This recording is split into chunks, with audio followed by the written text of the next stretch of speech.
Hey everyone, welcome to the show. So the plot thickens with the George Santos story. As you guys all know, Santos was recently arrested and he was charged with very serious crimes that could land him in prison. We all know Santos is essentially broke. So the question was, how did he manage to cobble together the bail money to spring himself from jail?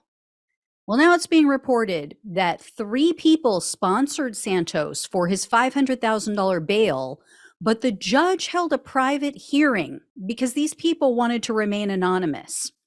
Experts say this is very unusual for a judge to allow such secrecy in a case like this, but the bond documents haven't been uploaded to the court docket, and it's been weeks since this secret bond hearing.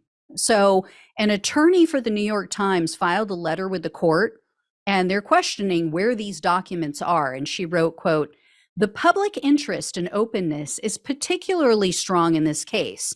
The surety records relate to three individuals who have committed large sums of money to ensure that Rep. Santos can remain at liberty pending further proceedings.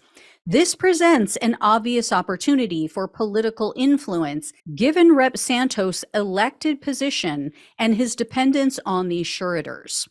So we'll see what happens with that. But, we should all know who these people are, because what if it happens to be one of the people who supposedly gave him these massive campaign contributions? Or what if it's another Republican lawmaker and they're using campaign funds? So in the meantime, Santos communication director, it's a woman named Nasa Woomer. She has resigned, and she threw some shade on her way out.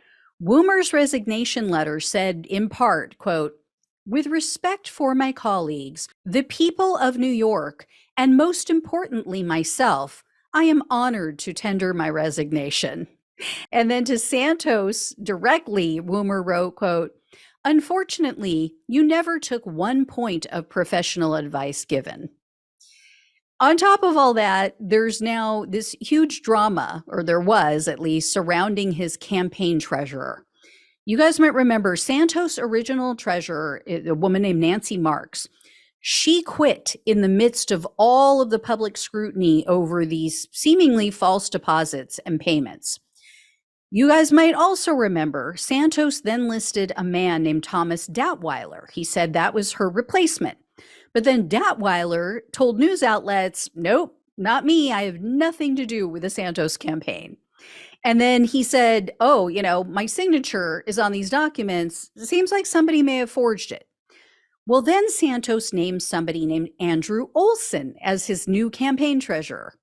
The problem was nobody knew who this guy was, or even if he existed, because according to the watchdog group Committee for Responsibility and Ethics in Washington, they go by CREW for short, the address listed for this so-called Andrew Olson was that of an apartment building where Santos' sister used to live. And then his email address was that of just a generic Gmail account. So CREW said that they were asking around. They said they couldn't find a single person who had ever heard of Andrew Olson, not in, any campaign, in any, not involved in any kind of treasury position, in any campaign anywhere, or in New York Republican politics specifically. Then, without warning, Santos files a new campaign finance report, and he listed himself as the treasurer. So all of a sudden, this seemingly fictitious person just poof, they're gone, they vanish. And then Santos says, "Oh no, I'm actually the treasurer. I'm doing it myself." Well, that's not allowed. That is not something that you can legally do.